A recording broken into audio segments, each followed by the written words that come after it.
502 96.1 FM, 1458, Big and Sports Radio. This is your boy, Raashaan Myers, taking care of you on a beautiful, pretty snowy Saturday. Man, it's the Snowpocalypse Saturday, baby. Snowpocalypse Saturday, snow again, whatever you want to call it, storm of the century, whatever you want to call it, that's what's going down. I am joined in studio by my faithful troops. I got the architect himself, H to the Izzo. Hey, how you doing? Man, I'm doing great. I woke up. It was 8 degrees outside.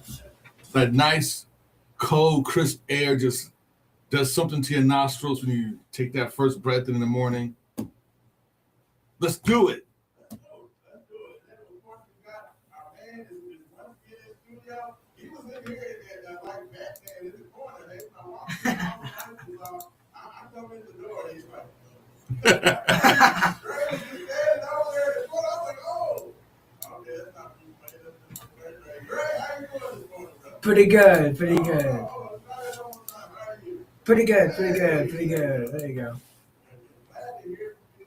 Glad to see you, man. And it is a very, you know what, it may be overcast. There may be snow in the forecast, but it is a lovely day if you are a local basketball player. We're going to get into that much more. Of course, we're going to do not only on the radio, but we're also going to do across social media, YouTube, and Facebook. So definitely want to hear from you guys, want to hear responses and reactions, anything that you may want to talk about today. I have a feeling I know what a lot of people are going to want to talk about. But we'd love to hear your thoughts and comments. So please send those on, any way you can. From 502-414-4250. That is the name. So text line, we'd love to hear from you there. We will definitely be reading all your thoughts and comments and texts and everything else. Of course, if you want to give us a call, 502-384-4250. That is the Call Your Law Office hotline. We would love to hear from you there as well. But gentlemen, let's just jump right into it. Of course, University of Louisville basketball was successful last Saturday. They go on the road into Pittsburgh, a game that they had to win, a game that, just for the psyche of the fan base, everybody has been freaking out, not necessarily because, Louisville basketball has not been played because it's terrible. Like, you don't have any bad losses on the year. All the teams that they lost to were going to the squad and win losses. So not having necessarily a bad loss on the resume, but I feel like after the Virginia loss, a lot of people got really, really annoyed. Well, they got annoyed because you keep seeing the same things over and over and over again. Like it'd be different if you were losing because somebody did like some quirky offense or some quirky defense against you that caught you guys off guard, or one guy just got hot out of nowhere and just went up like for 50 points, something crazy, right? But you're beginning to see a trend with teams that seem to have our number. And when they have our number, they have it. And it seems like there's nothing we can do about it. So I understand Card Nation's angst, but that Pittsburgh win was cleanse the palate, shall we say, a little bit. Just a little. Absolutely. No, you're absolutely right. I mean, the Pittsburgh win definitely helped to calm some of the things and calm some of the things. And, that's one of the things that I wanted to get into with everybody today. Just kind of the general mood of the fan base after. Because after that Virginia loss, there was a lot of nasty people upset. People were afraid that Louisville was going to go on the road. So Pittsburgh had just come off, they're probably their most impressive game of the year. They've been on the road. They had Georgia Tech and just kind of blew out Georgia Tech. Of course, Georgia Tech's not a great team, but, the fact that Louisville had not been playing well and see Pittsburgh, played really well in their last game, coming home, even though, we have owned Pittsburgh up there at their venue, what used to be known as one of the most difficult home courts in all of the Big East back in the day. Louisville always owned Pittsburgh there, and since Louisville and Pittsburgh made the transition from the Big East to the ACC, they've continued to own them. So it was one of those situations where they needed to get right, and they need to go out there and put their best foot forward. And I know Gray was talking about how, when they, him and his dad was watching the Virginia game, Pop was kind of tripping out, freaking out. Yeah. Crazy. He's talking. Gray, I feel like, your Pop was a little bit happier after Pittsburgh. Yeah, because I feel like when we were watching the Virginia game, when other teams start getting hot, we always take these wild, crazy threes instead of driving to the basket and trying to get fouled. I mean, I get that we want to shoot threes all the time. We're like the top ranked best, like shoot 3-point percentage and taking threes, but drive to the basket. We have Fernando Fu, we have Conwell. That's a good drive. We have Adrian Woolley down there, Hadley sometimes, but I feel like if we just instead of like making them play their game, we should play our game instead of like not making them making us foul them. Yeah, absolutely. Like you said, maybe allowing us to play the way we want to play rather than kind of bending to what the other team wants to do. And I agree with you. That was something that earlier in the year, Louisville did a great job of dictating pace, being able to get to the rim, get fouled, get to the free throw line on everybody. And they've kind of gotten away from that over the last several games. And honestly, even against Pittsburgh, and that's kind of the question, right? It's like, Louisville was hitting a bunch of shots. They've hit a ton of shots. So, how much did they learn? How much have they improved? And how much is it just the fact that Louisville hit a lot of threes, they look good? And they didn't take an overriding amount of threes. I think they were 15 of 27 for 3 points. So 27 3-pointers is not crazy. It's not a lot. But, I definitely think that this team looks a lot better. But what they've been missing is the fact that they have not been getting to the free throw line nearly as frequently as they were early in the year. Early in the year, you would see Louisville with, ungodly free throws. They were getting to the free throw line 28 free throws, 34 free throws, 30 free throws. Like, they were getting to the line 30, around somewhere from 25 to 34 times a game, honestly. Most of the games to start the season. They had a great balance where they were getting to the rim and they were putting rim pressure on the opposition.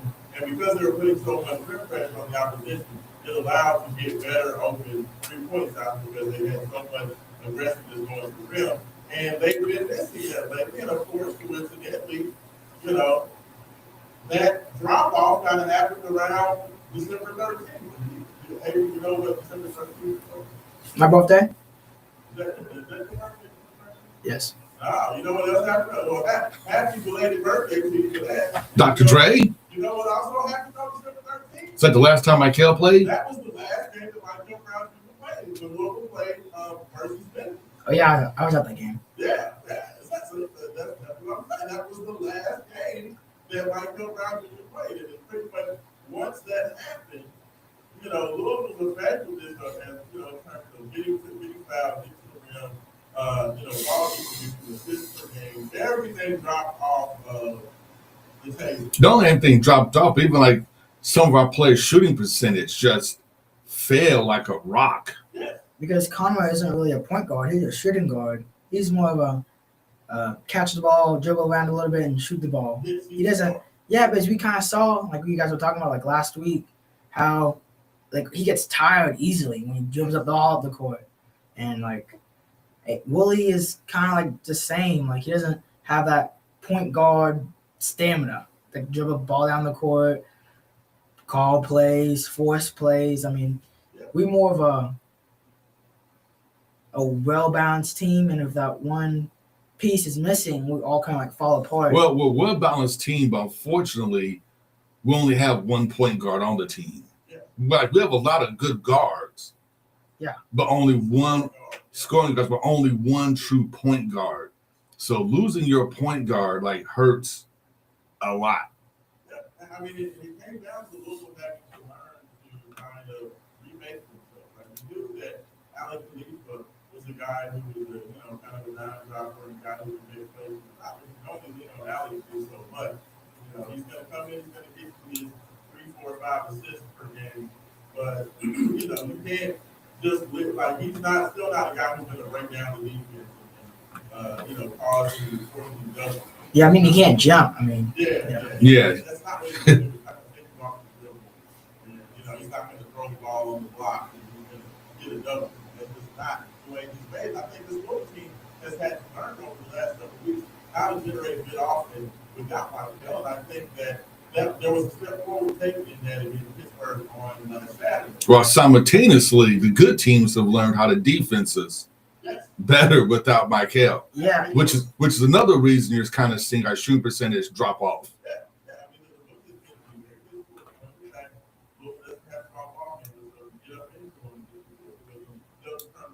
Yeah, and I liked how they used the 2 big lineup with the Flu and Khalifa. I wanted them to see how that worked, and that's pretty good. For 5 minutes and. That's the way to relieve pressure, right? You go to the 2 big men, it gives you more size out there. It allows for some different passing options and plays to get the ball into the paint. And if you can get the ball into the paint to a big guy, okay, you get a big guy down there. If it's not a good ball on the block, he is going to pull it because he's big, he's strong, he's athletic. He can score with his left and his right hand. So you have to give him a lot more respect. And I think that Luke did a good job of starting to do a little bit of that. We saw him do that earlier in the year versus Montana, but as I said, the problem was they started doing some of those things with Montana and then the very next game they stopped doing it. And that's going to be my question this time around. They did a great job, especially the second half, of playing a lot of bigger lineups, playing a lot of through Alex together, or through the Super or Super Reeves and Khalifa. Like they did a lot of double post, double big lineups with that being free. They in fact at one point during the second half, they had I believe it was Alex Super Payson Pryor who had the 2 or had the actually playing the point. And had the point I think maybe was playing the 2, like a super big lineup. But those types of things, that's the thing Haven is that we're talking about this game. The difference from last year's team to this year's team is that you have a lot more options. You know what I mean? Like you have a lot of different guys you can play and you can do a lot of different things, but you got to be willing to try it out. And it feels like every time it's been 2 steps forward with at least trying to learn how to play some of these different lineups together.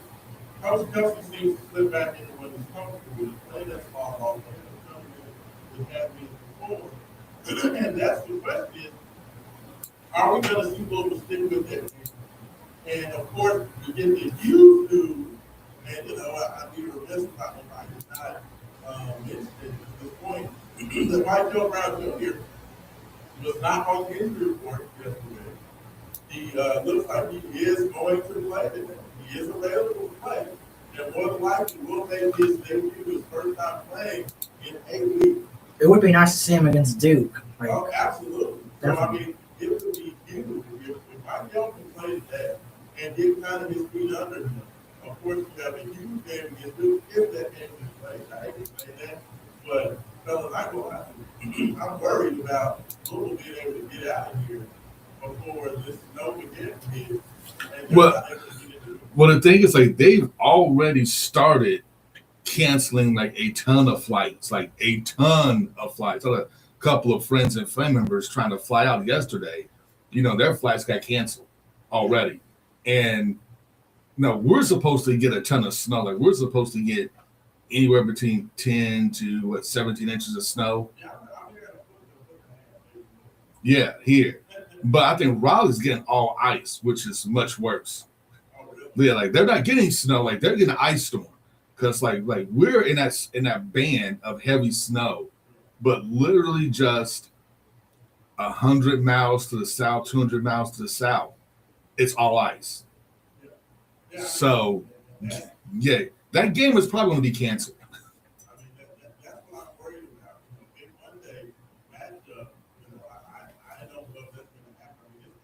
Schools canceled. I mean, That was, like, you would hope that you can reschedule. You would really hope, like, I would hope they don't outright cancel the game.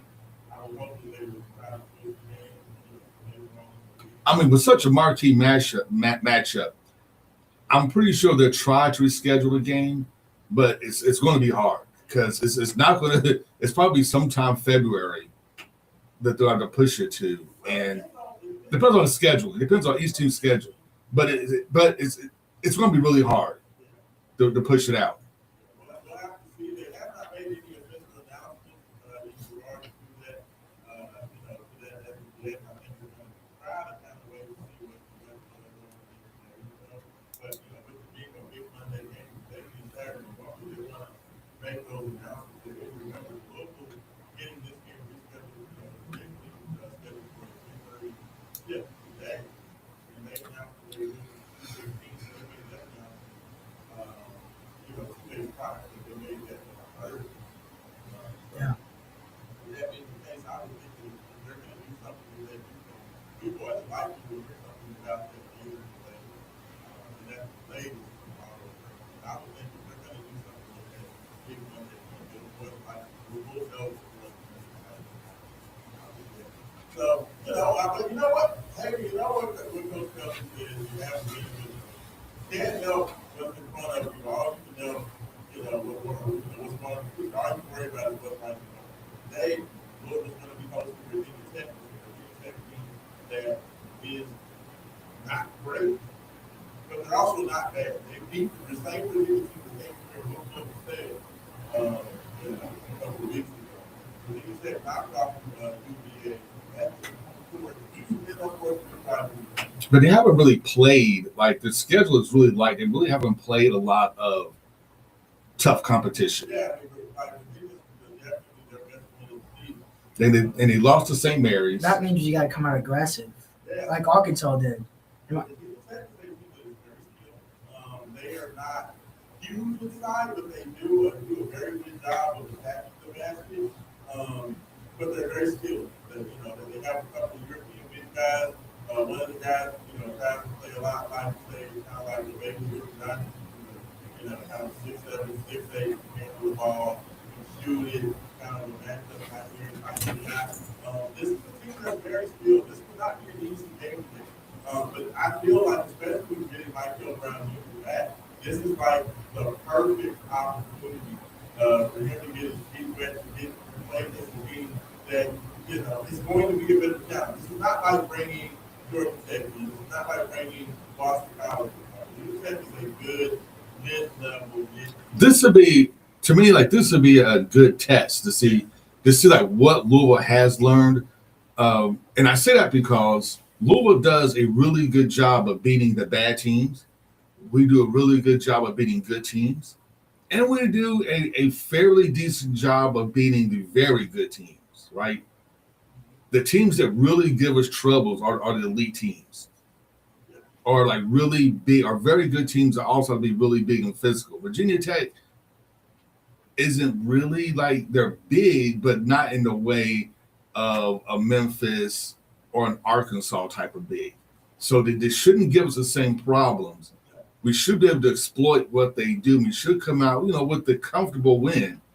But this would be a good test, and this will also be a good indication of how much Pat Kelsey has. I'm not going to say learned, but how much he's willing to kind of change his philosophy around this year, because this would be a good team to try out your big lineup and to see how well it works, especially now that you got your point guard back, and if you can integrate the two together.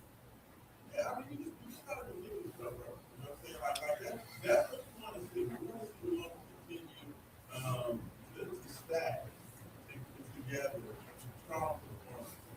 And like I said, you have a team in Virginia Tech that has kind of like, a lot of men where he is their leading scorer. He's kind of your classic tweener forward. Body of a power forward, has a little bit of small forward, kind of step out a little bit. He's a decent ball handler, really likes to do this thing. in the paint. Not super big, not super tall, but not 6'8". So that's not necessarily a guy that's gonna like that's gonna wear you out. But he is gonna definitely cause some of those issues of being inside out, trying to draw fouls. He's definitely a guy that we would love to have in our roots available. Tonight will be missing his third game in a row. Tonight has been dealing with the illness. And it's not been available for multiple days now. On Thursday, he's not been available. He had a real bad opportunity like that. Apparently, it was so bad he had to be separated from the team. Apparently, Coach Kelsey got in there to speak with the media on Thursday and said that Denied had been substantive, that he couldn't be around the team at all. He just got back into the team on Thursday and had not even been through the practice. Apparently, he said that he lost the way. He said that he would be this build is for not really getting utilized for something great. Well, and this flu strain this year has been like above average bad. And it can linger. The flu can linger for a couple of weeks before you can fully get over it. So it's not out of the realm of possibility. If you got hit with the virulent strain of the flu, that it can sit you down for a couple of weeks. Yeah. So I mean, you aren't gonna have him today. But this is a team that while they are not super tall, they do have a lot of guys that kind of are in there, kind of big guy that I was talking about, kind of the baby Nicholas Abdallah. He's a big guy from Lithuania. He's a freshman, 6'9", 215, averages 5 assists per game. So he's a big guy, like handle it. He's a 3-point shooter. He can knock it down from the perimeter. But he's definitely an excellent passer as well. He's still a freshman. He's a younger guy. But he is super talented. I saw him. He had a great game against Virginia in that upset win. So this is going to be, like I said, this is a game that's going to be a huge test for Louisville. We'll definitely kind of break down kind of some of the ins and outs. But fellas, I do think that I feel better about this game off what I saw against Pittsburgh. I think that Louisville, in the Virginia game, they just for some reason they just seemed tired. They seemed slow. They seemed lethargic. They seemed lackadaisical. They weren't passing the ball well. They had no energy. They just looked like they were kind of sleepwalking. Like they was going through the motions. Yeah, kind of going through the motions. Virginia just kind of lulled them into this slow down, methodical game. Well, this is what Dre was talking about earlier, right? Like you have to impose your will on the other team. Like you have to impose your will. Because Pat Kelsey's offense is fast moving, run the ball down the court, shove it down their throats, take the 3-ball, take the long ball, drive it in, take a foul. I mean, we were just seeing them walk the ball up the court. And you could see Pat Kelsey like getting mad, frustrated, like the Pitt coach when McNeely scored a 3-pointer and they didn't step up. Like my dad was like, "Why are they walking? The game plan is to move around, drive, set ball screens." I mean, just.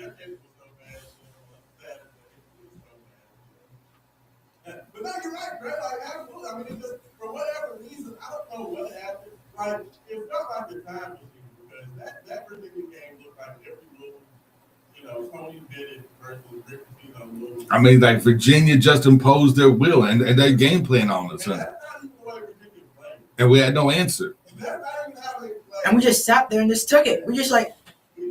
And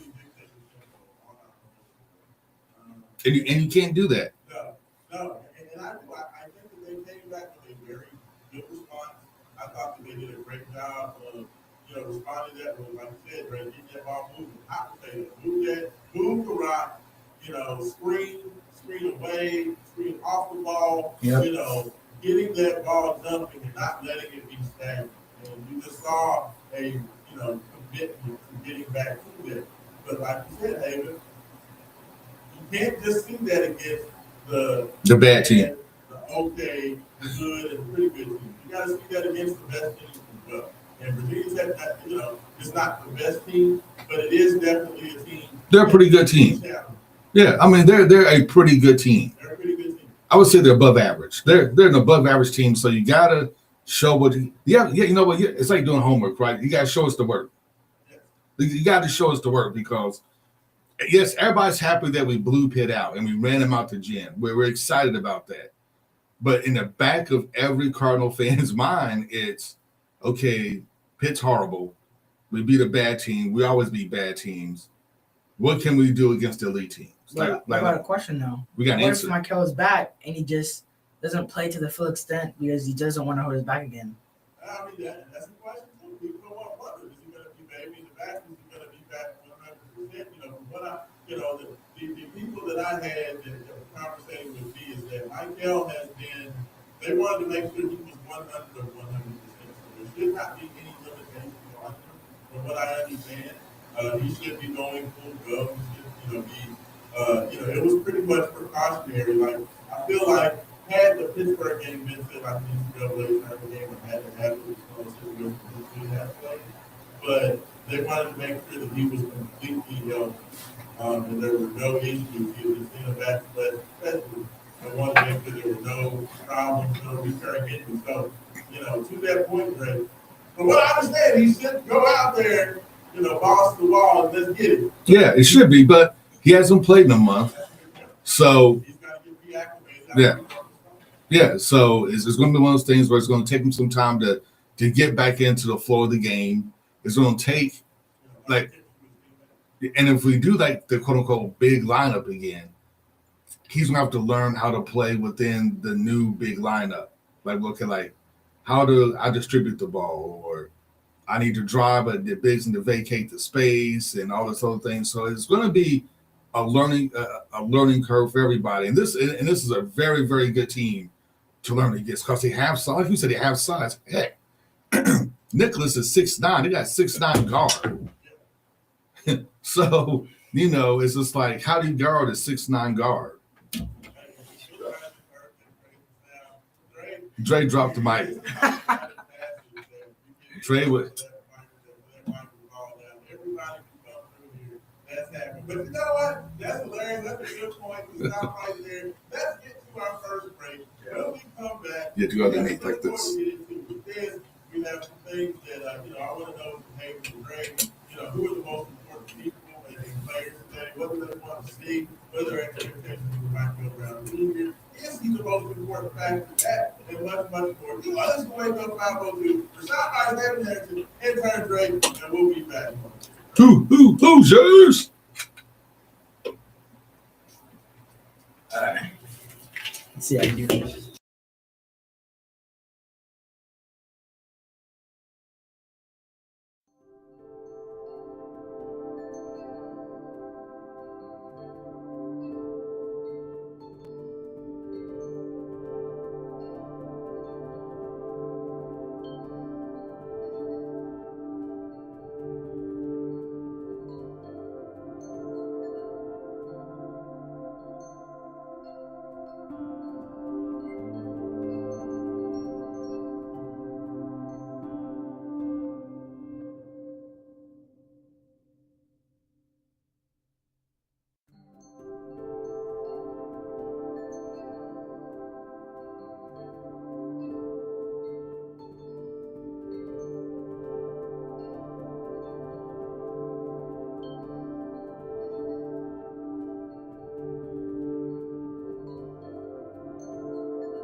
we're going to have you do the weather report. Now, I don't know if you do the weather report. Greg, you do the weather report?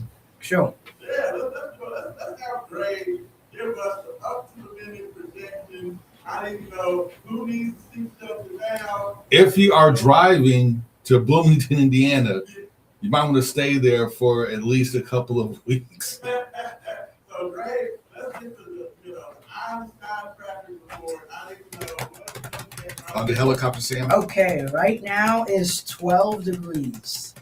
Feels like -2 degrees outside. And there's a 90% chance of snow for 3 p.m., 4 p.m., and 5 p.m., 6 p.m., 7 p.m., 8 p.m., like literally all day. Yeah. And then on Sunday, well, that's going to be what? It's going to be 13 to 16 inches today. Time to go. You got your sled ready? Hey, if y'all haven't got your by now, It's too late. It's empty.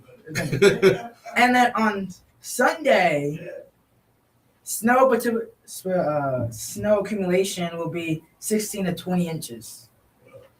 So I would say this: if you need ice, I'm about to give a big shout out. If you need ice, you need to go to the hardware store in Portland, across from Shaheen's, or Ace Hardware on 26th and Market. Yeah. So I'm telling you, the mom and pop places may still have some snow supplies if you need them. But I'm telling you, like Lowe's, Target, like all the big name places are done. Yeah, I went to Home Depot. All the salt's gone. We took like the last 2 bags.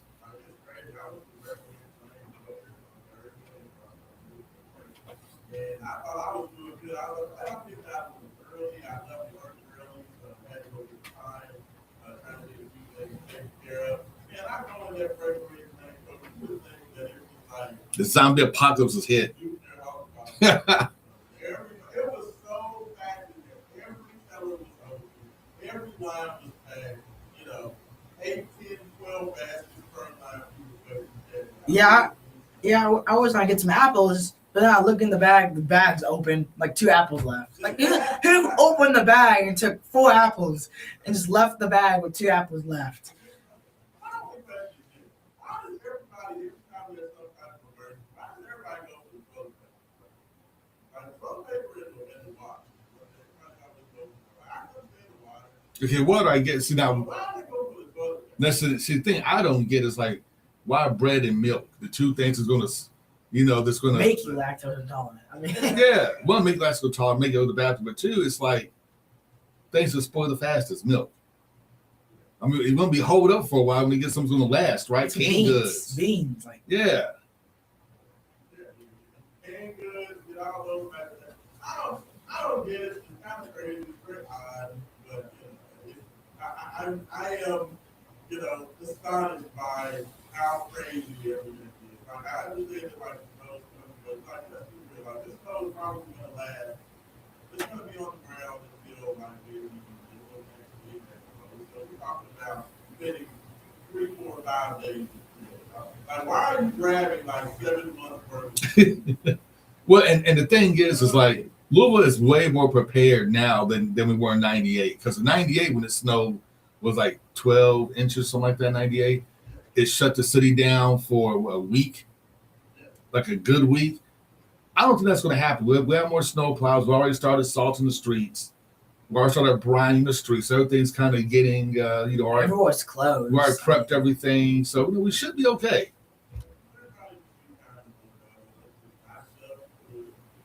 But man, I'm telling you right now, sledding at Joe Creason Park is going to about to be real, baby. Heck yeah, I would. I'm not that old, man. No, I'm telling you right now, the best sled ever. Marley and I made a sled out of cardboard and garbage bags. And that thing was The best fast. thing that can get wet. No. See, the thing is, you take the cardboard and you wrap it in like a garbage bag, get some duct tape, you tape it shut. And the thing is that the plastic that they use for garbage bags when it hits that snow, it's like super slick. So it's like super, super fast. The only problem is like if you hit like a rock or something, it rips. So there's no friction to stop you from running into the street and getting hit by a car. I mean, dude, there's like a mile between the bottom of the hill and I mean, there's no friction. You just slide. That's the idea. I went sledding before, and not that fun. Because it's good for a good 10 seconds really going down, but then you gotta walk all the way back up the hill. That's the fun part, man. And like 3 feet of snow, like up to your knees. I mean, Was you're probably the one like sits inside and says, "Oh, he fell down."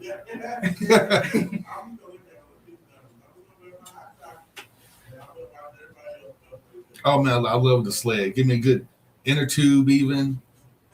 Ah, so much fun. Yeah. Snowball fights.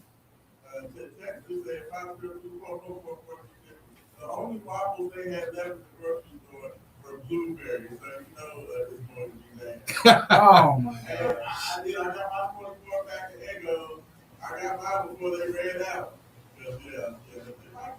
There's certain things that just get hit real hard on these emergency. Like we went to get some water, all the sweat cans gone, all the pepper cans gone. You know what's left? Ginger ale. Like, well, like. I mean, everybody just calm down. Like, it's gonna be like 40 next week. Like, Wednesday's gonna be the snow's not gonna be around that long. So y'all sleep in the Next week's gonna be 45 degrees and sunny outside. everybody's going a little bit over the military investment. It's not out to the regular folks. They were getting them people in and out. You have to go get your own basket. There are no baskets. You have to go to like one of the baskets return and just find your own basket. I mean, had to, Funny story. I was leaving with my dad from the Kroger and like Coachborn, and this lady came up to me and said, "Hey, can I have a basket?" I'm like, "Yeah, I sell some food in it. Can I get it out?" And she's like, "No, I want your basket." I'm like, "Oh, okay. Hold on a second." And she was like, I'm like opening the car and she's like taking the basket. I'm like, "Wait, I still have stuff in there." And she's like, "Oh, I'm sorry." I'm like, "Okay, now you can take the basket." So I'm like, "Okay, wait." I mean, come on, man. I'm telling you, man, this is it, man. It's like every disaster movie. What's that one with Dennis Quaid where like it's the Hurricane Winter? I'm gonna say Better Day Tomorrow, but that's not it. It's Help Me, Rock, help me. That is I think the Day After Tomorrow was one about nuclear explosion. It was in the 80s. That's the nuke. I know what you're talking about. I can see this one where the whole thing, everything was freezing. Yes. Everything was freezing. I can't remember. Oh yeah, that movie. What's it called? I can't remember that. But I remember it. I just remember how ridiculous it was. Like they opened the door and all of a sudden the whole inside of the building is gonna freeze. Yes. Yeah, like the storms like coming and like everyone's like freezing solid, like they're like running on the beach and like No. I just remember the one. I'm gonna have to Google it. The one where the guys in the desert froze. Remember that? Yes. And then like Yes. and then like some guy like in like Antarctica like bumped to death somehow because of like and like to like 5 tornadoes like touched down in like Russia. I'm like Yeah. That was definitely good. I can't remember the other. Both good. That was during our era of natural disaster movies. Yes. Yeah, that one. My Yeah, dad made me watch this movie. I was called Sharknado. The worst CGI possible. There's like 8 movies. Sharknado Returns. Sharknado Liberty Storm. Sharknado The Return Again. Like dude, Sharknado's hilarious. I mean, it is. it is The hilarious. CGI is so bad. I'm like, Dad, I want to watch Sharknado. He's like, no. Because you watch me watch the first movie. It was Okay. okay.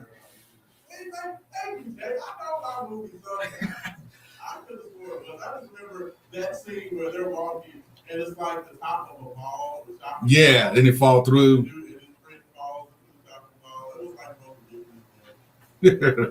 both of So before we get back on sports, yeah. have you seen the new Masters of the Universe Oh yes. preview? Yeah, it is gas. Really? It is so good. I'm so excited. Really? Because I was like, The corporate job. this is the best they could do. The sword. Dude, the movie, yes, the one with terrible. they've all been terrible. Okay, first of all, that's the only Masters of the Universe movie that was ever made with that goofy little sound, The little music device. little musical device. I mean, Skeletor was that was the worst, and that was like right in the midst of He-Man being a thing. And you would have thought that whoever made that movie had never seen He-Man a day in his life. How could you not see He-Man? Because it was like, as a kid growing up, He-Man was like the number one cartoon. He made. I watch all the Masters of the Universe. My dad was just scrolling. He's like, "Hey Jay, watch this." I have the power. And like this guy just raises a sword. Oh, it's Skeletor. And like, my dad's what's it, Sheila and like Thundercats and all that. And my dad's making me watch all this. He's like, we gotta go watch it, Dre. And then it at least looks like He-Man. That was the biggest thing with Masters of the Universe one back in the 80s. Was that it didn't even look like He-Man. Like, I don't know what they were. That was Dolph Lundgren. It was like He-Man meets like Highlander. It was weird. It was a very weird movie. It was terrible. They're at least trying to do it right in the So give them a break. It at least looks like Adam. It looks like He looks like Adam. Head arms instead of feet. I mean, but it's kind of weird though because he finds the sword at like a Comic-Con. it's just the ad. It's just the advertising. You gotta watch the actual movie first. It's not how he became He-Man. I think he was shuttled to a new world. He was shuttled to Earth to hide from Skeletor.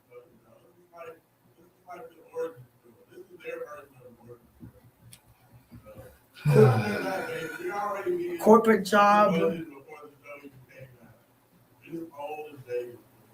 I may, you know what? You know, when it comes to this, I may be old and jaded. He's already ready to complain, y'all. The movie ain't even come out. Get off my lawn. Yes. I'm super excited about it. I will tell you, I am super excited about it. I'm very excited to see Masters of the Universe. So, that's good.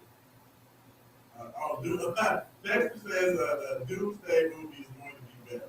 Now, Avengers Doomsday, I will agree that, Well, you know what? I was kind of iffy about that too until like the first two teaser trailers, the one with Thor and the one with Captain America. I was kind of like,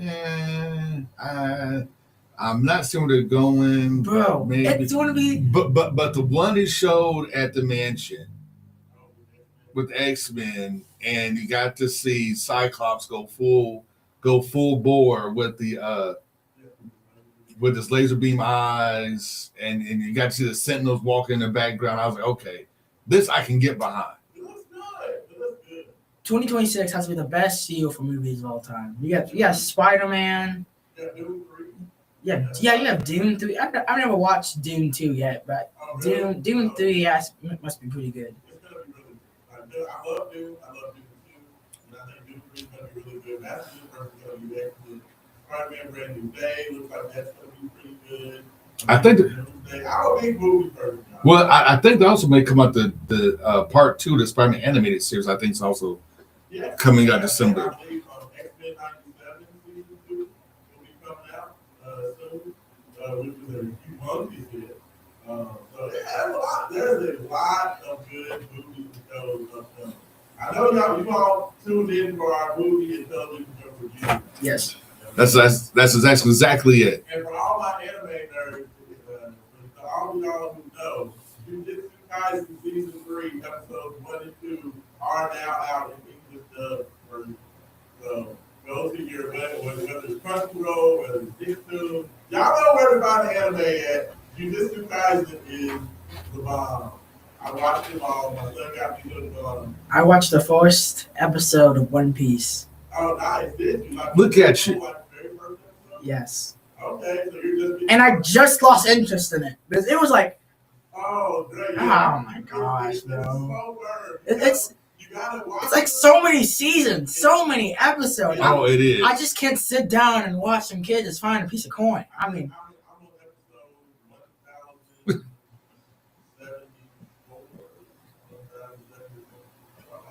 Something like that. So you got a few episodes. You got if you just watch it and stick with it, You'll get hooked. you know, it's gonna be. You know what? It's like Dragon Ball Z.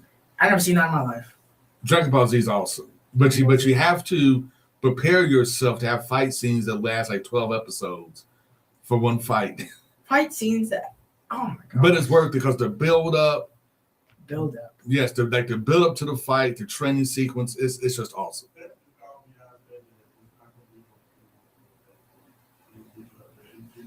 Go ahead in shorts and a t-shirt and see what happens. He took me a screenshot saying that, bro, it's not gonna get over green. Well, maybe it's not. The point being is that you all don't need to like gather animals 2 by 2. There are people that are prepared that we're gonna be in the house for like a month. Like, that's all I'm saying. You know, we did a week first. People are going way too over. That was my whole point to this whole thing was just that, you know, there's no need to, because first of all the people that are doing that are horizontal food, I guarantee you, they have 84,000 tons of stuff at their crib already. Because people that hoard all that stuff already have a bunch of it at the house. They got freezers in the basement with all kinds of meat and everything, stored in here. So that's my only point. You know, that's all I'm saying is that we should keep I have a question. Yeah. So, do you guys think in the Super Bowl it's going to be Patriots Seahawks again? Well, I mean, the Broncos are without their starting quarterback. You know, Bo Nix. Well, Peyton Manning, he's on carry. They signed Peyton Manning.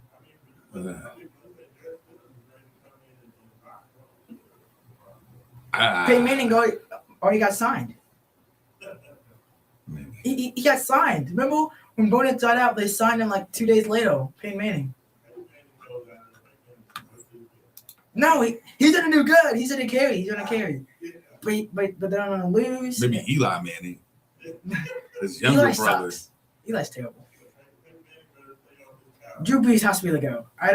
The Tom Brady hype terrible. I like Drew Brees. Hold up. Stop, Dre. Stop. You know what? Stop. Drew Brees No, the go. stop, Dre. Drew Brees Stop. Drew Brees is Stop. the Drop. GOAT. Stop. No. You know who's the next? Tom Brady is the GOAT. Tyler Shuck is gonna be a new Drew Brees. You know why? Because I see it in him. You see it in him? He's gonna carry. Yeah. You know what? The passion is there, but Tom Brady's the GOAT. You know, I'm a Tom Brady hater, and Raashaan can contest. I was never a big Tom Brady fan, but have to give the Tom. He is the greatest of all time. Like, and it's not even close. I mean, as far as quarterback's concerned, it's not even close. He's the greatest of all time, and everybody else is like a distant second. How about Patrick Mahomes? Is he pretty good? I mean, he's good, but he's not Tom Brady good. I don't know. I mean, Tom Brady went with bums.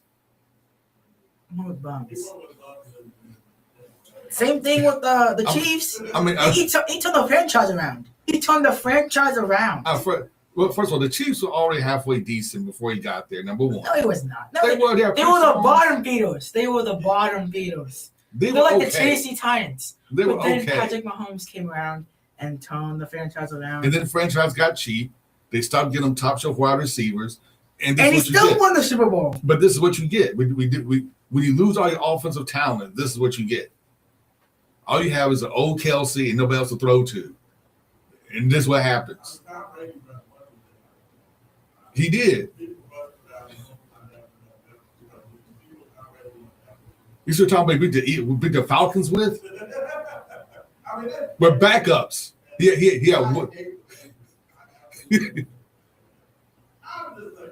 But I tell you what, we're gonna go ahead. Top of the hour's on the way. We have so much more to get into. We still have to go to basketball. I want to ask David about that. Championship.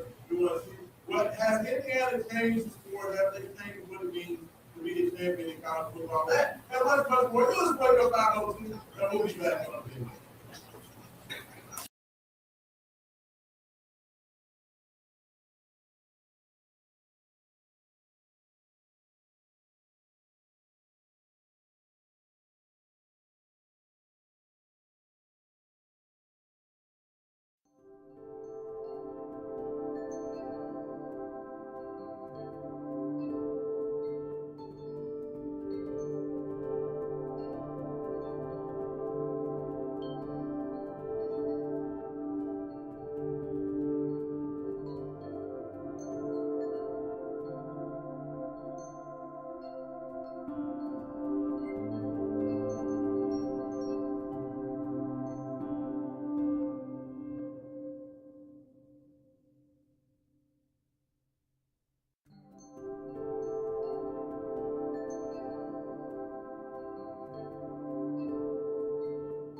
In third grade, you know, we live in the studio, 96.1 FM, 1458 X Sports Radio. And I just want to take the time to remind everybody that the first store in Jeffersonville is helping Kentuckiana move better and feel better every day. We are dealing with arthritis, knee pain, back pain, or just spend all day on the field work. They have you covered. The first provider system is designed to improve balance, alignment, and overall comfort. Athletes can see better stability and performance. Everyday workers get the relief they need to keep going strong. Schedule your appointment today by calling 812-725-0208 or visit feetfirststore.com to book online. You can find Feet First at the 2781 Jefferson Way in Jeffersonville, Indiana. Make sure you go out there, give a yell to my man Chris Cannon, let him know the Wake Up 502 and Raashaan Myers sent you, and we can get you together. But I tell you what, fellas, as we always have at the start of hour number 2, we got to get the man on, the mental legend himself. Jay Has is live. Jay Has, good morning, brother. The greatest of all time. Yep. How you doing? What's up, sir? What's up? What's going on, man? How you doing, sir? Dr. J. Has, what's up, man? Doing well, man. Doing well, Jay. How you doing? Are you staying warm, man? Man, I'm saying good. I'm like the cookie bomb. There you go. There you go. So what you got for me this morning, brother? Man, you know, there's always something going on with Raashaan Myers and, you know, and Hayden Harris. And somebody's always dancing or boogalooing or like the number one sports show. You know, so that's what it is, man. We got up today, Raashaan Myers. I got a special guest at Hayden Harris. We're going to boogaloo at his party next weekend. So, John Fogle, good morning. How you doing, sir? I'm doing great, brother. How you doing? Right here, Raashaan Myers, get it. John, good morning, brother. How you doing? Long time no see. How you doing? It has been a long time, brother. You hope well or what? I'm doing well, man. And, you know, if these little Cardinals can get together, some people stay out my back, it would be better. But, you know how it is now. But you know, talk about a party. I know if you got something going on, it's going to be a numero uno. So what you got for it? Well, man, you know, I got to take our man off. He's called in cars sometimes. You know, they give me a hard time. Oh, I know. Next Saturday, the 31st, I got my back and flag. Looks like a down.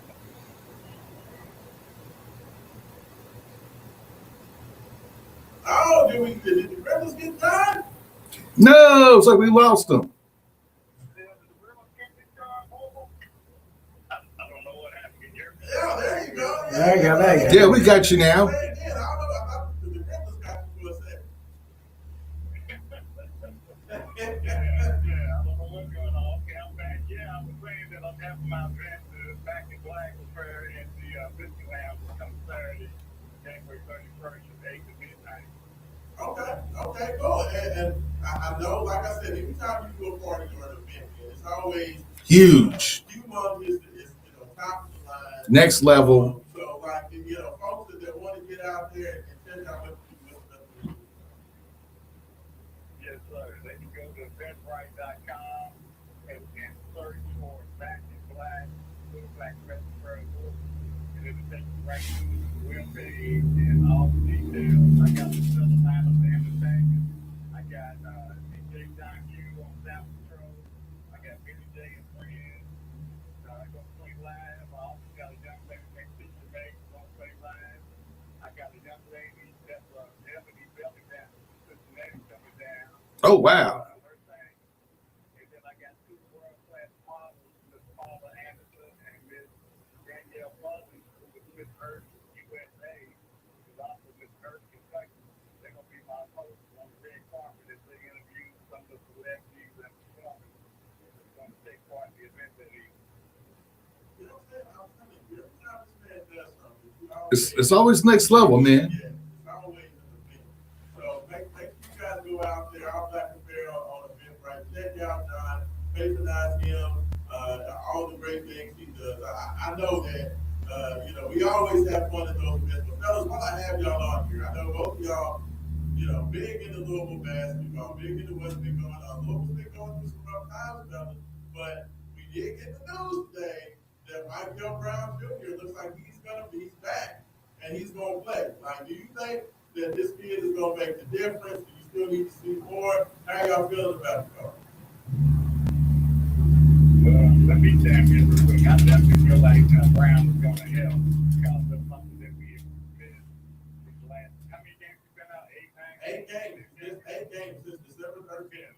Yeah, it's been a minute. You know, so I'm glad he's back. Hopefully he can, pick up where he left off because he was killing him when he was out there. Yeah. I mean, 17, almost 16 and a half, almost 17 points per game. 5 and a half, almost 6 assists per game. So I think you might miss that a little bit now. Jay's been rough on coach. Jay's been the coach. He's been busted all the coaches. He was busting Coach Brown during the football season. He was kind of rough on Coach Kelsey last week. Jay, do you feel any better after they beat down Pittsburgh? Are you any happy? No. Yeah, I'm not down here now. I'm careful with progression going on right there, Raashaan. But Kevin Brown Jr., the McDonald's All-American, I'm glad he's back. He's going to put a major impact back to the program. He's going to do some things, defensive end, also offensive end, and moving the ball and changing things up. Over Wednesday, when this young man is back, the pressure's on now. That's just got to have a fitness every game now. See, look, I like that. See, thank you, Jay. I appreciate you being nice, not only fussing about Coach Kelsey, you're not fussing about being angry. So, all you needed was a little Michael Brown news to get Jay back. Fellas, I definitely appreciate that. John, thank you for calling in and making sure to let everybody know what's going on. I appreciate y'all, fellas. I don't know if y'all going to be down there at the game today, man, but hopefully y'all enjoy it. We'll see what Michael does, and I appreciate your time, man. There we go. Down forward with their ass checking in this morning. Good people, baby. Very good people. John always puts on that A, like, A list. it's crazy. Every time I go to one of these parties, it's like, Super next level. literally. Get out there and get right there. All that.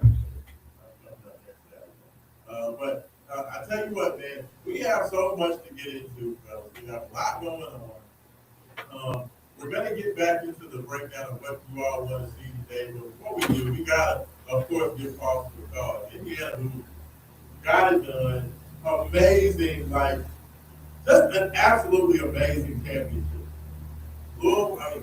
Indiana, Miami, brawl for it all, Hard Rock Stadium, and, in Miami's home field. Okay, stop. Can you? Does Miami ever really have home field advantage? I mean, well, first of all, it's a championship. It's a lot more control. But Indiana did get in the field. It was like 60-40 Indiana It fans. was like 60% Indiana. It was impressive. But apparently Indiana, they found like a loophole in the system to be able to get more tickets. That's the way I understood it. It's like they found some loophole and they all shared it. So they were able to like double their ticket allotment. Some kind of okay. Like, from what I understood, they had some technical on it. I don't know if you made some moves. They say that Indiana does have like the largest fan base. Alumni base of almost. Yeah. Great. But I mean, Indiana, they came in. It was a great game. Okay, so first of all, what did you all think about the game? Like, I thought it was a very well played game. I thought all the stars go well. I thought Miami legitimately had a shot. What? What did you all think about it? I got this. Go ahead, Dre. Mendoza, best quarterback of all time. Oh, wow. I will compare him to Tim Tebow because I can see him put the team on his back, breaking tackles, and running into the end zone. And I was at Drake's and I watched this. And Indian fans like, oh my gosh, Mendoza! Oh my goodness! And then on defense, a terrible underthrown ball gets picked off, and I kneel it out. That's just a good game. I thought it was gonna be a blowout, but I guess Miami did have a really good defense. I guess you would say. I mean, it was all three phases of football: offense, defense, and special teams. Well, With the block punt, because that guy when blocking didn't even touch a soul. He just kind of sat there and he got blocked. No, right there, Dre, is honestly, I feel like special teams is really different in the game. That's what cost Miami the game. A special teams had it. Field goal missed at the end of the first half. Yep. And then that blocked field goal. That was, That's 10 points. That's a 10-point score. that's the game. With that, Miami wins by 3, Yeah. but City lose by 6. So it's just, it was a great game. It took Miami a whole half to figure out what they wanted to do. To me, it was like they were just being too passive. And what changed Miami is that once they got their starting DB back, because he was knocked out for targeting, so he had to sit out the first half, and he had a true freshman that only played I think like one game to take his place. So they kind of backed off Indiana's receivers because they had a true freshman out there, and they didn't want to expose them. But once they got their starter back and they were able to play that clamp down defense, the game changed. Miami controlled the third quarter and the fourth quarter. Like it was like balls to the wall. Everybody was just scoring and defensive hits, and it was a great game. But hey, you have to give it IU. They undefeated, 16-0, magical season. Yeah, magical season. But more important than that,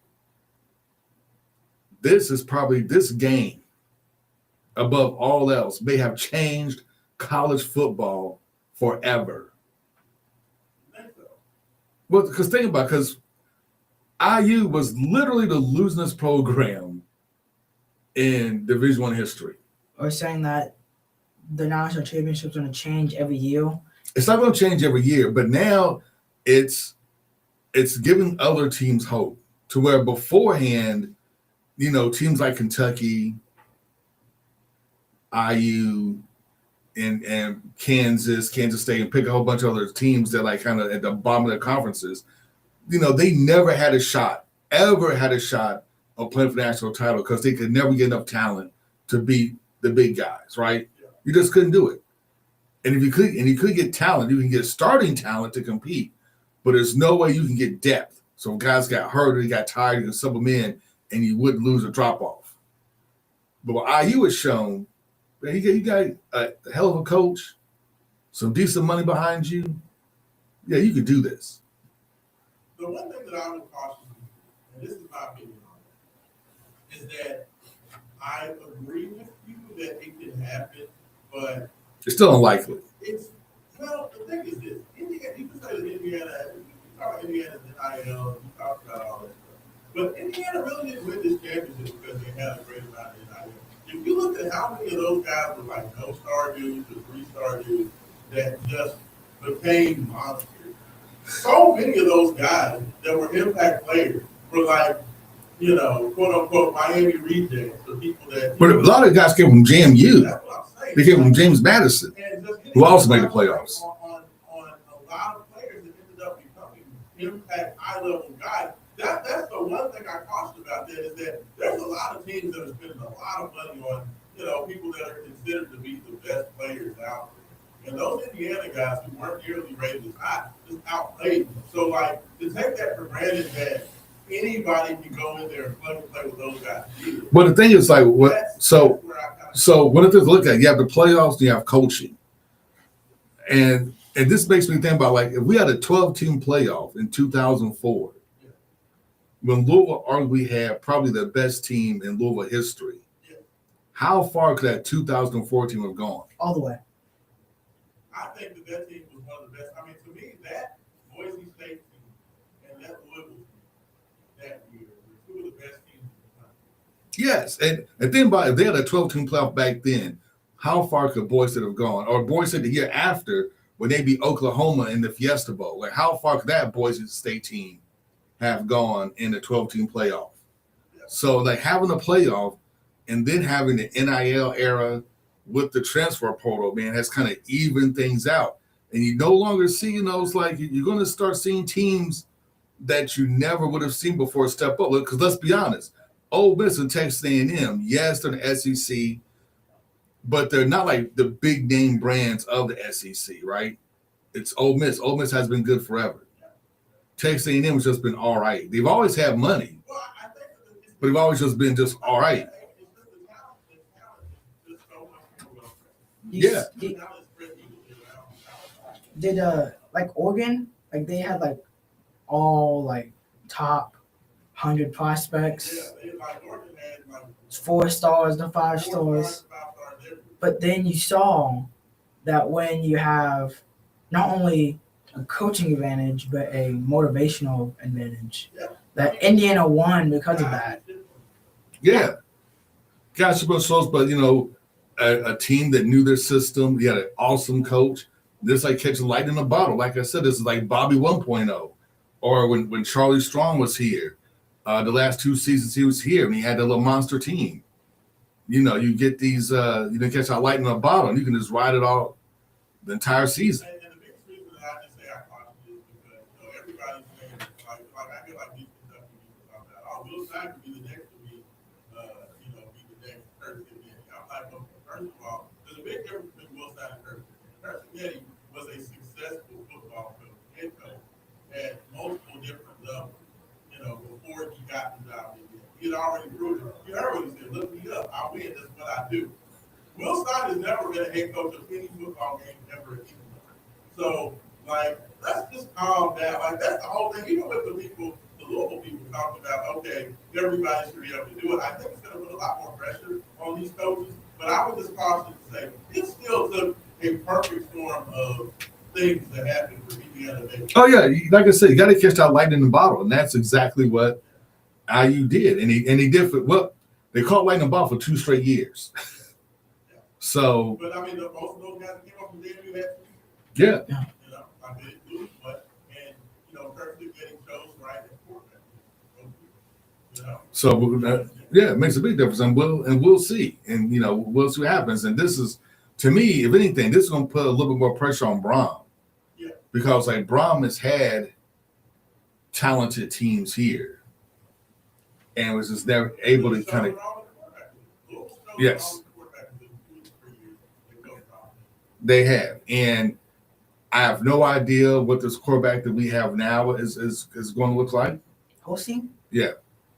I think it's gonna be good. I think we're gonna make the 12-team playoff. That's what I think. I mean, we should have made the 12-team playoff last year.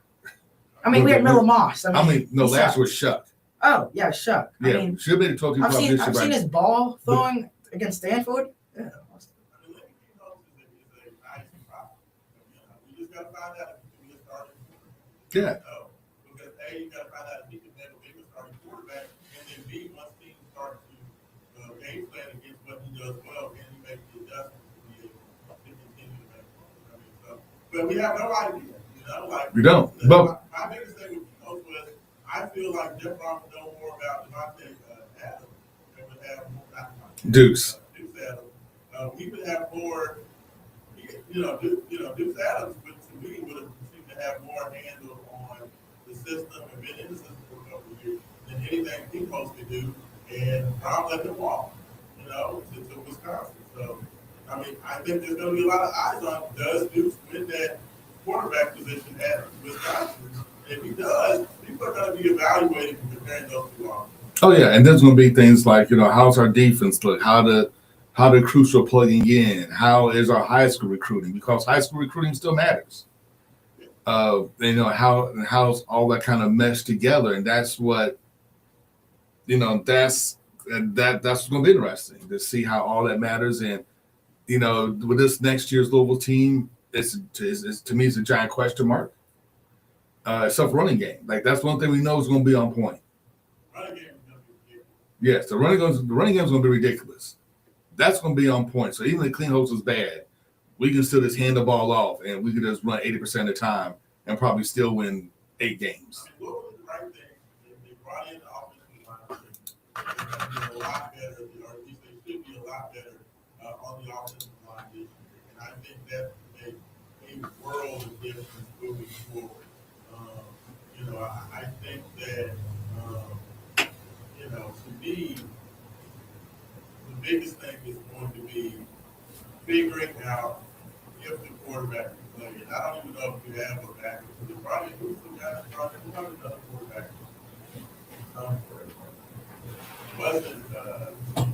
It was some quarterback they brought in, some other kind of like low quarterback. But it's going to pretty much be King-Holes. I don't think that Prince Terry is going to be ready. So I mean, it literally just falls on King-Holes. Is he ready? And, Brown is taking this game on it, and I just hope it works out. Like I said, I hope it works out. I don't know, but I agree with you. The pressure is definitely going to be on. There's more money than was spent this year. The owners have stepped up and given everything that they can. So while there are a lot of coaches that, because of what Coach Simeone did this year, going to have pressure, there may not be more pressure on any other Power 5 coach to take that next step than what Jeff Brown has this year. And he's doing it against a lot more different this upcoming season than last year. So next question is this. How much pressure let me ask questions. Does this take off any pressure from IU basketball now that IU football has become a power? No, not at all. Not at all. Like, I think that IU fans are reveling in this football success, and they're reveling in the fact that they can't believe they won a national championship. So if you think that those old blue hairs down there on the court in Indiana are going to be happy with, where you can't get it together, all that basketball. Like, they looked good the other night, but they got blown out at Michigan earlier. Last Saturday. They got blown out at Michigan. They did go on the road and blow out Rutgers. Yeah, it was Rutgers. Yeah, that's what I'm saying. No, like, this does not take any credit off that. Indiana, Hoosier, they say that they created basketball. So no. No, it was actually Rutgers, but it's okay. Yeah, I mean, Rutgers basketball. I mean, I think coming into that game last night, Rutgers was like 9. Yeah, because I was kind of hoping it would take at least a little pressure off of him. He'd be like, I mean, it definitely like take a breath. I mean, during the breeze, this is the first year in the there was not super high expectations, but they did expect that they're going to make this a tournament. So I would say that if Indiana's on the bubble, I feel like they're going to float in the euphoria of this national championship. So I think that if anything, it buys the breeze next year. Like, if they end up on the wrong side of the bubble, I think they'll lose. But they're still not. Does that make sense? Yeah. Like, I think that's about where they are. Like, I don't think it kind of lets them off the hook, but it definitely, if things don't go well this year, and they end up on the wrong side of the bubble, I think that they'll be.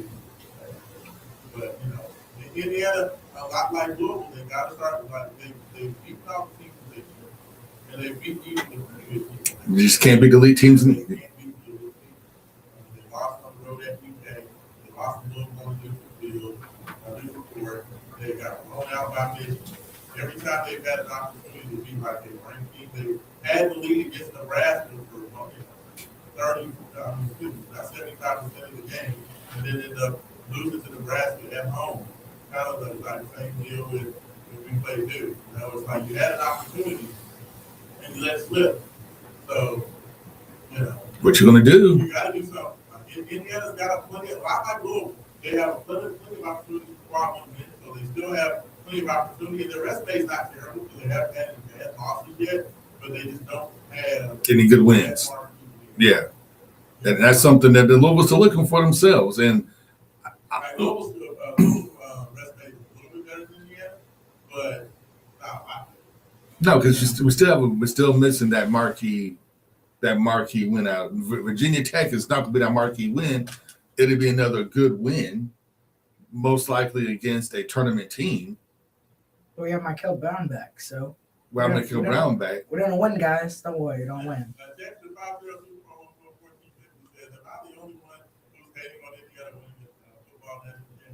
Yeah, pretty much. I mean, look. Well, no, take that back. It's you and everybody that's still Ohio that's hating on IU. I understand why Kentucky fans hate on Indiana football. They hate Indiana. Like, they have this irrational hate. But, like, I never understood why Louisville. Oh, I totally get it. We're not a rivalry. No, we're not a rivalry, but the problem is Louisville fans think that should have been us. Like, yes, because it totally is, because that should have been us. We're the ones who've been on the collision course. IU never cared about football at all. I have a question. They didn't play Miller Moss, so we should hand the banner like UCF did, because they didn't play Miller Moss. Yeah. Well, honestly, if Braun would have been more patient, Mendoza would have been playing for us. And yeah, I know. it could be a completely different year with Mendoza's quarterback. But neither here nor there. I totally get why UL fans are angry, why they hate on IU, because that could have been us. We actually care about football. We actually invested in football. And IU just kind of lucked into Cincinnati, and for 2 years has been the best team in college football. And we've been trying to do this forever.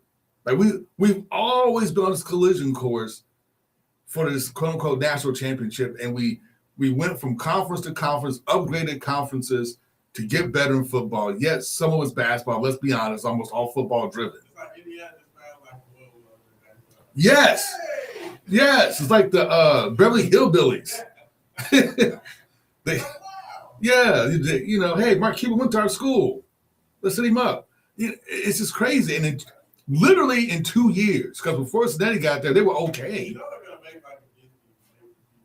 I was like Hoosiers. It's like the movie Hoosiers. And that's what makes it even worse. It's right. It's like Hoosiers. The story about the high school basketball team. It's the college football team win it all. They'll make an ESPN episode called. It'll be 30. This is going to be another 30 for 30. Yeah. And they have this big resurgence, and they have this unbelievable season. Then you have the crushing loss in the college football playoff, and now all the guys come back. But then they all come together. Here comes the hot shot quarterback from California that's going to change their fortune, and then they go undefeated win it. Like, that is literally a movie. It is. Literally a movie. And that's exactly what's going to happen. And that's why UL fans are like, dang, mother, nabbit. It's because that should have been us. All the money we put in football, I doesn't even care about football. They just found out they have a football team like 2 years ago. I mean, Congratulations, Congratulations, because they do show that it's possible. That it's no longer the good old boys.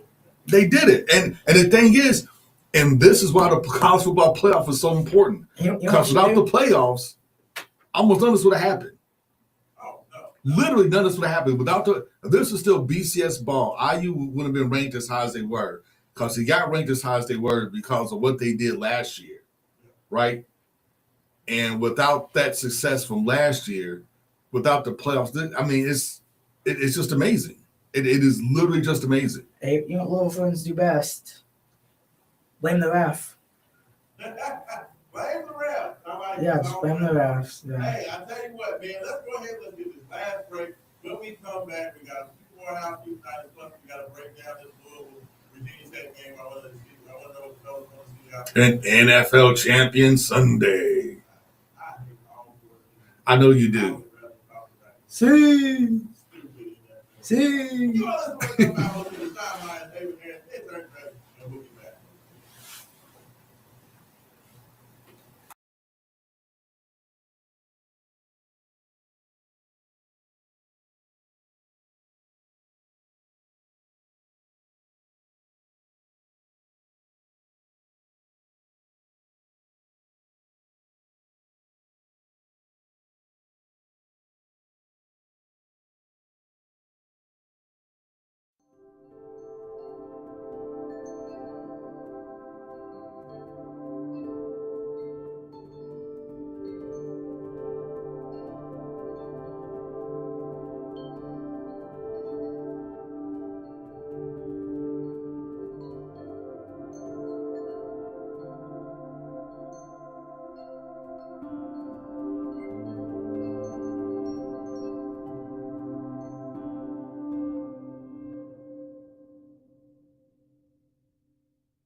come back. That last segment of the show, wake up 502, Raashaan Myers.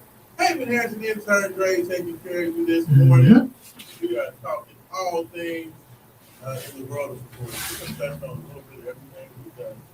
Global basketball, football, movies, reviews. Oh yeah, I have a question too. What do you think is the best movie of all time? The best movie of all time.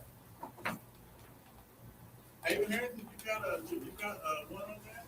I definitely have one. My favorite.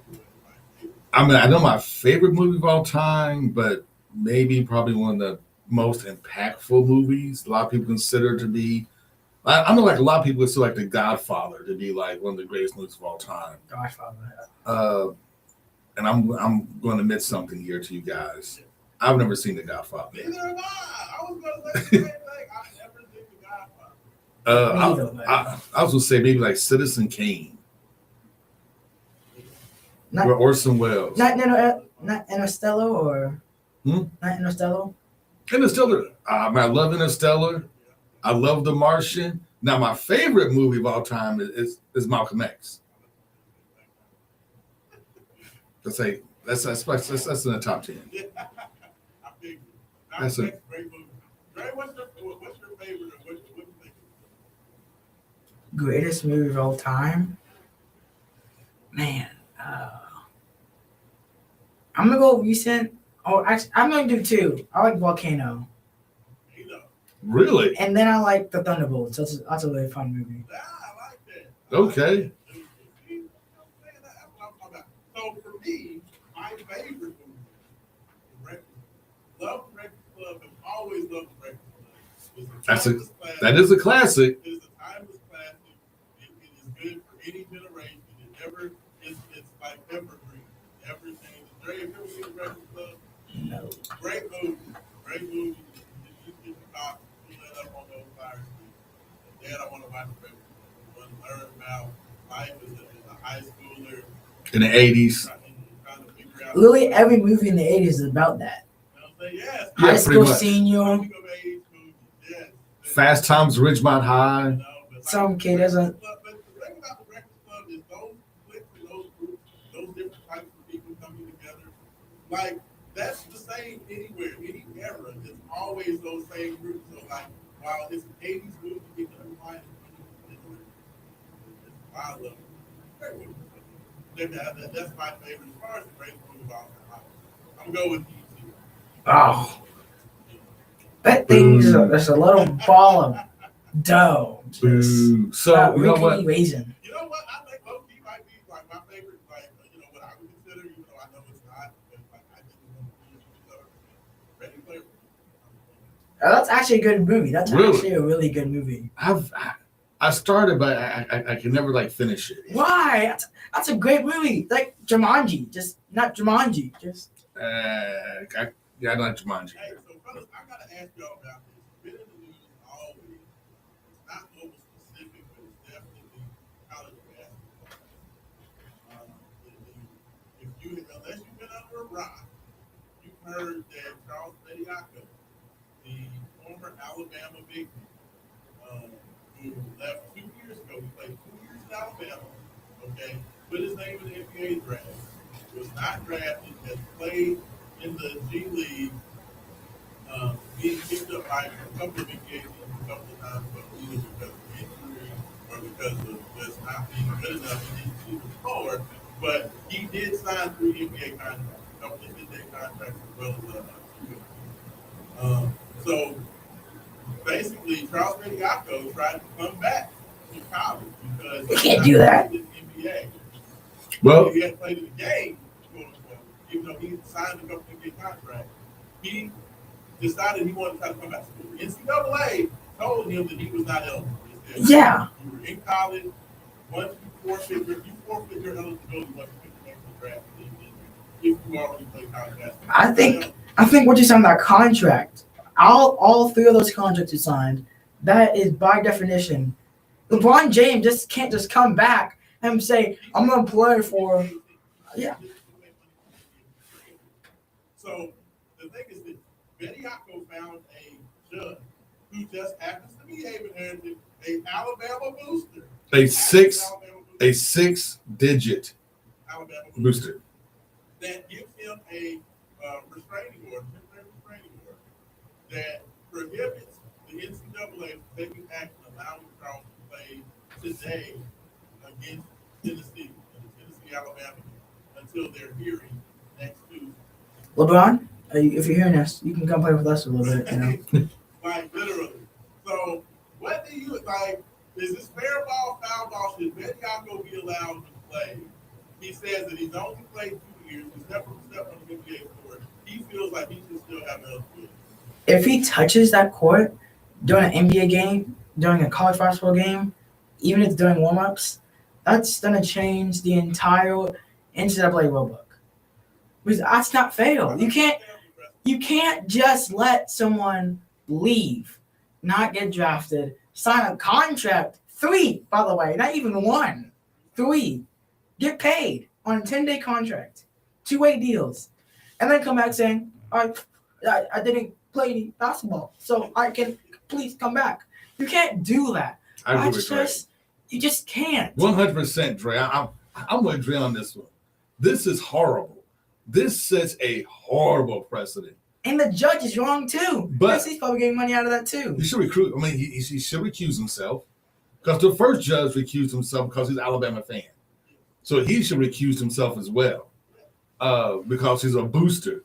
But even with that being the case, this just lines up even more with SEC motto, which is it's not. It means more. It's if you ain't cheating, you ain't trying.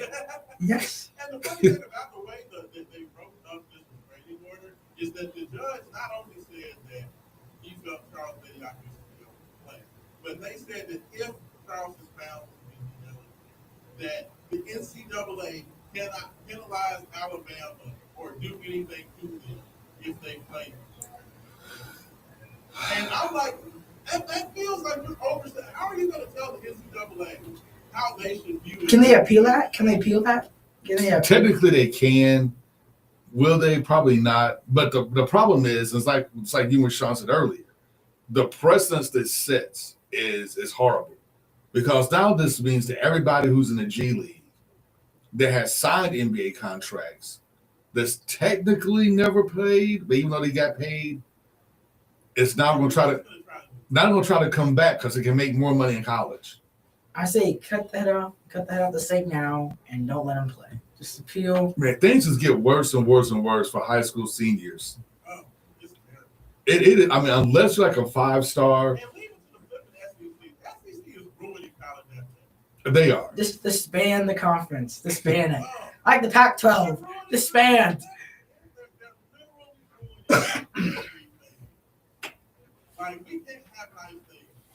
All in pursuit of money. All greed and money. It's all greed and money. So I'm very interested to see how this whole thing plays out. And see if Bediako actually does play there. I mean, from the way it looks like, he's going to play. They know. He like, is.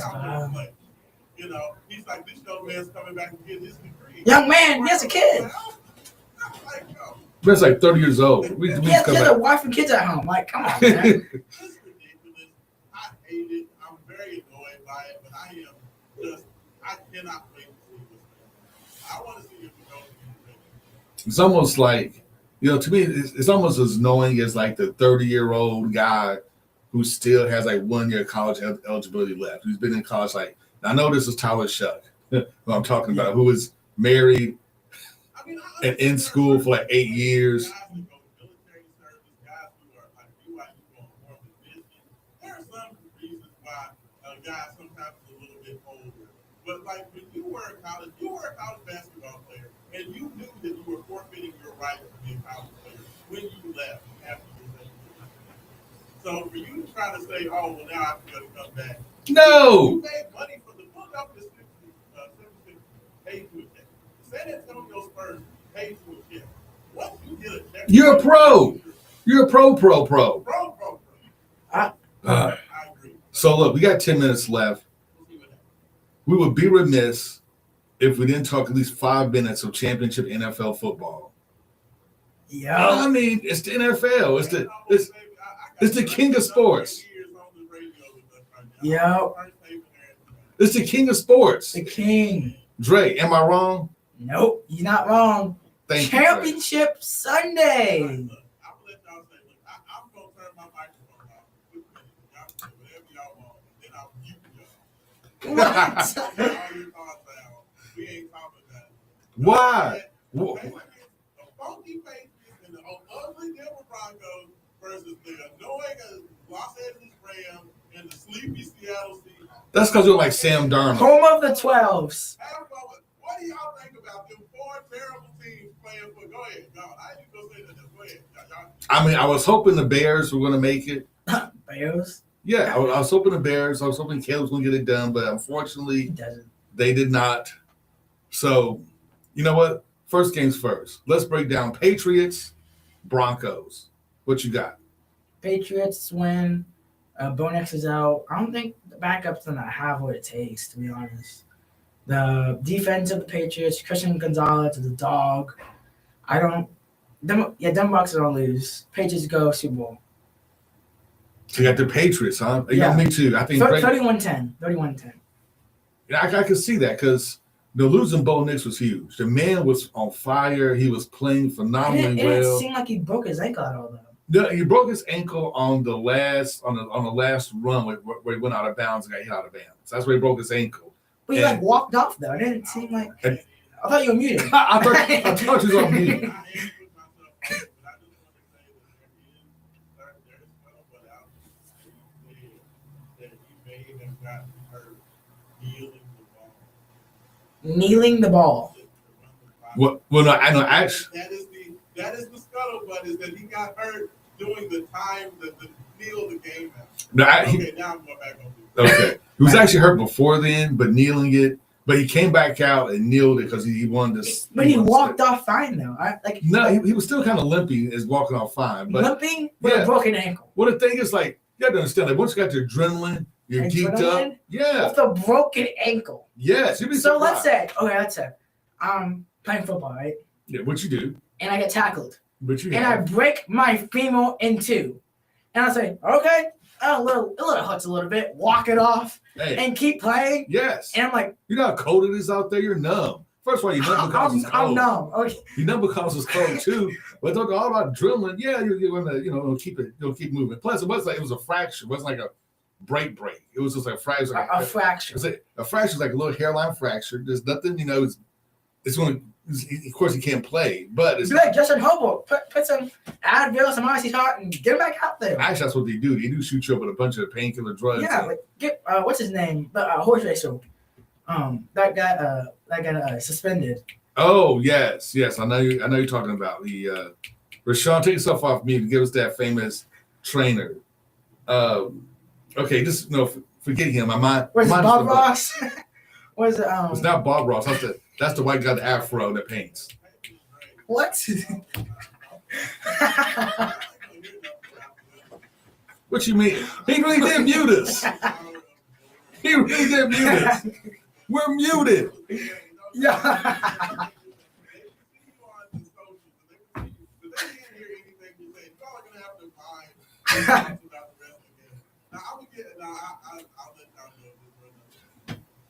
What's his name?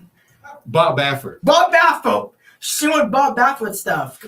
Yeah, exactly. But I agree with you. Without Bo Nix, I don't see the Broncos winning, giving the Patriots. Okay, Seahawks win. Okay. And Louisville wins. Just by the way. Seahawks over the Rams. You know what? That's a game that Matthew Stafford's old as dope. Okay. You know what? Okay. This is where I'm agree with Raashaan. I don't like either of the teams. I really don't care who wins between the Rams and Seahawks.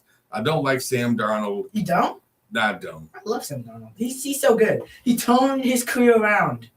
He did. He did turn his career around, but I'm not for either of his teams. He went to the worst coach franchise of all time, the Jets. Give me Seahawks by 3. Seahawks by 3? Yes. 3? Yes. I'm like first take on like Stephen A. Smith. 3? Come on, man.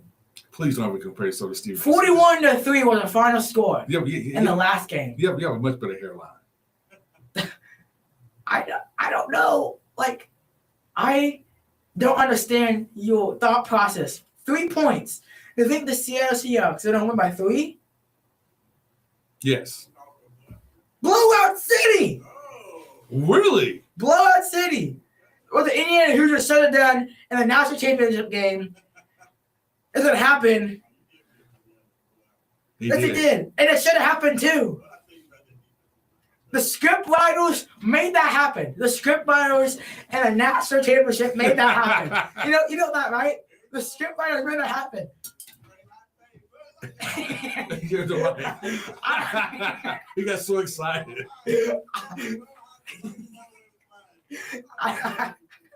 I did fix it. He got too excited.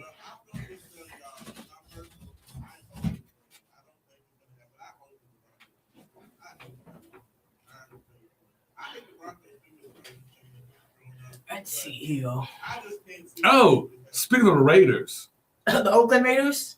Oh, and congratulations, Jesse Winter, new head coach of the Baltimore Ravens. Awesome. The defensive coordinator from the Los Angeles Chargers coming over. What about my Tennessee Titans? To be able to have a legitimate defense, which is awesome. You know, they already have the talent. They just need to do actually know what they're doing. The coach is doing it. So, super excited about that. Now we need to see who they're going to bring in to be offensive coordinator. Super excited. My Tennessee Titans have a new head coach. I did agree with Greg. I think that the Seahawks are getting it. I do think we're going to be close. Rams is like that was They should have lost to the, They should have lost. And they should have lost to the Panthers. They should I have. don't trust Sam Darnold, but the Seahawks are. I hope they get that. I hope we're talking about a Broncos Seahawks Super Bowl is the most terrible sounding thing. It is when you think about it. But what about my Tennessee Titans? They have the new head coach. Tennessee Titans do have a new head coach. Yeah, tighten up, boys. We're going to the Super Bowl next year. No, Cam Moore. No. It's not a wild take. It's the truth. It's the truth. Tighten up, boys. Tighten up. Tighten up.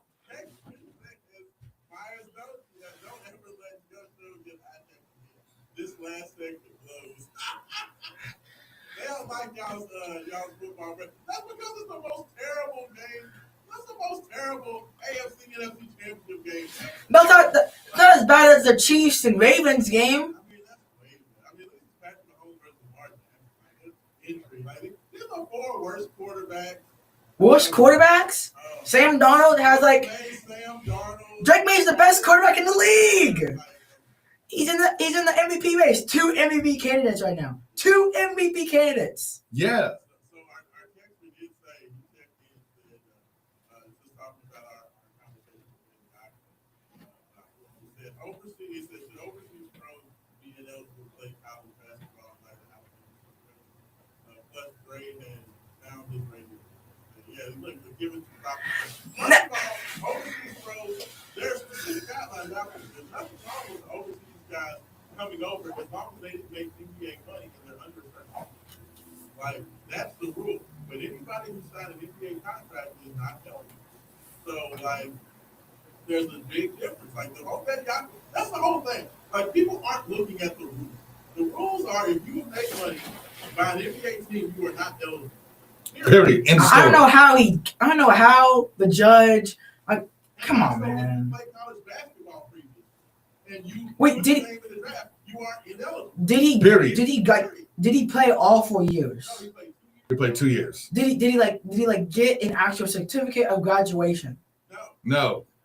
Well, he can make the argument that he didn't actually. That's the whole thing. But the whole college model says that Once you put your name in the draft, that's it. Well, then that's it. Then he shouldn't be able to touch the NCAA. These European kids never played college basketball, so they're under the age limit that the NCAA has set, and they've never made an NBA. They've never made an NBA. So that's why they're there. All right. I can see why Gio Quick, would be Louisville, Virginia Tech. What do y'all want to see today? I want to see. Trey, you I go want to see first. my Carol Brown drop 50 points on all the heads. I want to see Sanandafu, like Anthony Edwards, John Morant, someone. I want to see McNeely pull up jumper from like half court. I want to see Khalifa shoot a full court shot and make it in. I want to see everyone not leave before 10 minutes in the second half. Everyone got to stay. But it's like, what? That's what we do. In the football games, fourth quarter, hey, sorry, Bill, gotta go, gotta check on the kids, and leave. And then we lose to like Cal. I'm like, come on, man, you serious? And then in Virginia, they're like, well, kick a field goal, touchdown, let's leave. And then like, that's what we do. That's what we do.